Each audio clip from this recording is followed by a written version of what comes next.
अस्सलाम वालेकुम दोस्तों। आप सब दोस्त खैरियत से होंगे। तो आज की वीडियो बनाने का मकसद ये है कि आजकल सबसे ज़्यादा कॉमन एक इशू चल रहा है कि ऑस्ट्रेलो के चूज़े का कम रेटों पे काफ़ी लोग बुकिंग करके सेल कर रहे होते हैं। जी हमारा इतने हज़ार चूज़ा बुक हो गया, हमारा इतने हज़ार चूज़ा बुक हो गया, इतने 100 बुक हो गया। तो वो हमारी समझ में तो बिल्कुल नहीं आता, क्योंकि एक बंदे के पास कुछ चीज़ है ही नहीं, दिखाए बगैर हज़ारों चूज़ा कैसे बुक हो जाता है। और अगर हज़ारों की तादाद में बुक होता है तो वो हज़ारों की तादाद में नज़र क्यों नहीं आता? क्योंकि अगर हज़ारों की तादाद में कोई ले रहा है तो आगे मार्केट में उसका फ़्लो भी आना चाहिए, नज़र आना चाहिए कि इसने बंदे ने डाला है, इस बंदे ने डाला है। तो अगर एक कोई जेन्युइन फार्मर है तो वो मेरे हिसाब से कभी भी कन्फर्म बुकिंग नहीं करता। क्योंकि वजह ये है कि चाहे गोल्डन मिसी का काम कर रहे हो, चाहे आप इसका काम कर रहे हो ऑस्ट्रेलोप का, या मुख्तलिफ जो हैचरीज़ के हिसाब से चलता है काम, वो चलता है टोकन बयाने पे, यानी कि या ज़बान पे काम चलता है। यानी कि इतना चूज़ा फ़लाँ डेट को आपको मिल जाएगा। तो ऑस्ट्रेलोप में सबसे ज़्यादा अभी फ्रॉडबाजी ये चल रही है कि चंद नौसरबाज टाइप लोग नए नए नंबरों से ऐड पोस्ट करते हैं कम रेट्स में, और लोगों से एडवांस बुकिंग के नाम पे पैसे लेके तो थोड़े दिनों बाद वो नंबर बंद कर देते हैं और लोगों के पैसे डूब जाते हैं। तो इस तरह जो जेन्युइन काम करने वाले लोग हैं उनके लिए भी प्रॉब्लम खड़ी होती है। तो आप लोग देख लिया करें कि जिस बंदे को आप पैसे भेज रहे हैं या दे रहे हैं उसको या तो बिलमुसाफा जाकर मिले, या फिर आप कोई ऐसा बंदा साथ में इन्वॉल्व करें जिससे आपकी तसल्ली हो जाए कि हमारे साथ फ्रॉड नहीं होगा। क्योंकि ऑनलाइन पेमेंटों में ज़्यादातर तो मोस्टली जो कम रेट में लोग दे रहे हैं उसमें तो ज़्यादातर गोल्डन मिसी में से छांटा हुआ काला चूज़ा होता है और उसको ऑस्ट्रेलोप बना के बेचा जा रहा है। ऑस्ट्रेलोप का अंडा अभी कम रेटों पे काफ़ी लोग ऑफ़र कर रहे होते हैं। उसमें मोस्टली ये होता है कि या तो वो ऑस्ट्रेलोप का अंडा होता ही नहीं है। अगर ऑस्ट्रेलोप का अंडा होता भी है तो उसमें से मोर देन 50% प्लस अंडा चेक अंडा होता है, यानी कि कैंडल किया हुआ अंडा होता है, जो 5वें दिन यानी कि कोई भी अगर फार्मर है या कोई भी अगर थोड़ा बहुत भी समझना चाहे हाउ टू वो कैंडल एग, तो आप नेट पे भी अभी अगर सर्च करते हैं तो आपको समझ आ जाएगी कि किस तरह कैंडल होता है।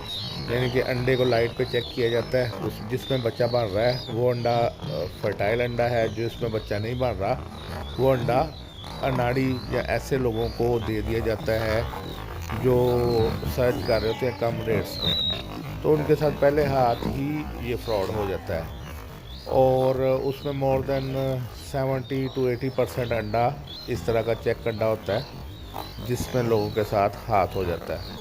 और फिर बाद में वो पछता रहे होते हैं कि जी हमारा यानी कि अंडे में बच्चा नहीं बन रहा। मोस्टली तकरीबन मुझे कोई 25 से 30 कॉल्स डेली बिला नागा आती हैं कि जी हम लोगों ने फ़लाँ जगह से अंडे लिए थे तो हमारे अभी बच्चा नहीं बनना शुरू हुआ, या 19 दिन हो गए हैं, या 20 दिन हो गए हैं, या 21 दिन हो गए हैं, या 25 दिन हो गए हैं, हमारा कोई बच्चा अभी तक नहीं निकला। या अगर निकला है तो पूरे यानी कि जो मैं अंडे परचेज़ किए हैं उसमें से 4-5 बच्चे निकले हैं पूरे हैच में से। तो वो फिर काफ़ी ज़्यादा लॉसेस हो जाते हैं उन लोगों के। अगर वो कैलकुलेट करें कि एक प्रॉपर महंगे और सस्ते को, तो उनको मेरे ख्याल में वो सस्ता महंगे से भी बहुत ज़्यादा महंगा पड़ चुका होता है। और बाकी रह गया चूज़े में। चूज़े में भी फ्रॉडबाजी इस तरह चल रही है कि गोल्डन मिसी में से छांटी किया होता है, तो आर बंदा A grade plus plus plus लिखा होता है, जिससे पता ही नहीं ग्रेडिंग कैसे होती है। वो बंदा भी प्लस प्लस लिख के काम कर रहा होता है, और पता चलता है ना तो उसका कोई अपना ज़ाती ब्रीडर है, ना कोई उसके पास स्टॉक है, ना कोई हिसाब किताब है। तो समझ से बाहर हुआ हुआ ये काम।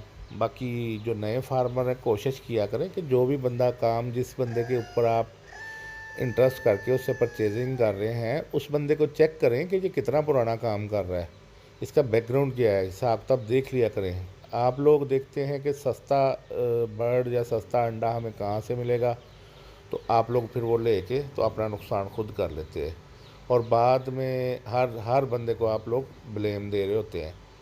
मोस्टली आजकल एक और फ्रॉड चल रहा है कि गोल्डन मिसी में से काली मुर्गी छांट के तो उसको ऑस्ट्रेलोप बना के बेचा जा रहा है। ऑस्ट्रेलोप का ओरिजिनल मुर्गा, क्योंकि ये ऑलरेडी ओरिजिनल मुर्गा काफ़ी लोगों के पास से मिल जाता है मुनासिब रेट्स में, और तो उसके साथ ओरिजिनल मुर्गा लगा के और साथ में आम गोल्डन मिसी की काली मुर्गी लगा के तो वो बेचा जा रहा है। तो मोस्टली लोगों का फिर चूज़ा निकलता है कलरफुल।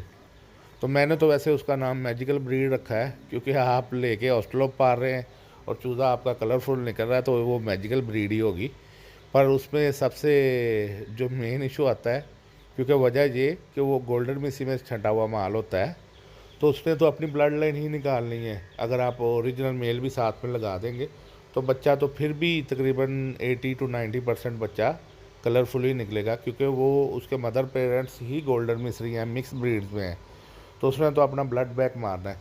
ये छोटी छोटी चीज़ें देख लिया करें, ताकि बाद में आप जो लॉसेस आपको होते हैं उससे आप डिसहार्ड ना हो। ऐसे ऐसे व्लॉग लोगों के देखने में आते हैं, वीडियोस हमें लोग शेयर करते हैं कि ये जी मेरे ऑस्ट्रेलोप अभी 3 महीने के हो गए हैं, ये 4 महीने के हो गए हैं, तो अभी ये बिक नहीं रहा। तो बिकेगा कैसे? वो जो चीना सा या मिक्स ब्रीड का ऑस्ट्रेलोप थोड़ा है, वो तो आपके पास पहले ही ऑलरेडी कॉपी ब्रीड है, तो कॉपी ब्रीड पे तो इशू आएंगे। बाकी मज़ीद मालूमात के लिए कोई भी रब्ता कर सकते हैं। तो इसीलिए मैंने अपनी ये साथ में वीडियोज़ अटैच की हैं, ताकि आप ब्रीडर की भी शक्ल सूरत देख लें कि इस तरह का ब्रीडर होता है, और चूज़े की भी वीडियो साथ में अटैच की हैं कि मुख्तलिफ एजेस में चूज़ा किस तरह का होता है। मैंने पिछले दिनों भी एक 16 मिनट की तफसीली वीडियो बना के चढ़ाई है। और आजकल सबसे ज़्यादा इस टाइम जो गेम चल रही है जी, हेरिटेज और कमर्शियल। आप कोशिश किया करें कि पाकिस्तानियों की बात पे आप बेशक ना जाएं, आप इंटरनेशनल लेवल पे देखें कि हेरिटेज किसी ब्रीड के साथ लिखा जाता है। कोई ब्रीड हेरिटेज किसी के साथ नहीं लिखा जाता। आप विकीपीडिया सर्च करें, उससे ऑथेंटिक मालूमात तो आपको कहीं से नहीं मिल सकती। उसमें कहीं पे भी हेरिटेज किसी ब्रीड के साथ नहीं लिखा जाता। और हेरिटेज जो लोग कह रहे होते हैं जी हमारे पास हेरिटेज ब्रीड है, तो वो T88 को, सासू को हेरिटेज बना के तो अच्छा खासा पैसा कमाने के चक्कर में पड़े हुए हैं। और बाकी रह गया ऑस्ट्रेलोप में, ऑस्ट्रेलोप या कोई भी और ब्रीड जैसे सुसेक्स हो गया, प्लेमाउथ हो गया, या फिर ऑरपेंटेड हो गया, और हो गया इसके अलावा RIR वगैरह। कोई ब्रीड किसी ब्रीड के साथ इंटरनेशनल लेवल पे हेरिटेज नहीं लिखा जाता, और ना तो कोई हेरिटेज ब्रीड पाकिस्तान में है। और अगर लोग कहते हैं जी हेरिटेज, उसको हम कहते हैं जो रिंग बर्ड हमने बाहर से इंपोर्ट किए होते हैं। वो रिंग बर्ड अगर आपने इंपोर्ट किए हो तो वो शो भी तो करे। आज तक वो रिंग बर्ड पता नहीं किधर बैकग्राउंड पे पड़े हुए लोगों के पास नज़र आज तक कभी किसी के पास नहीं आया।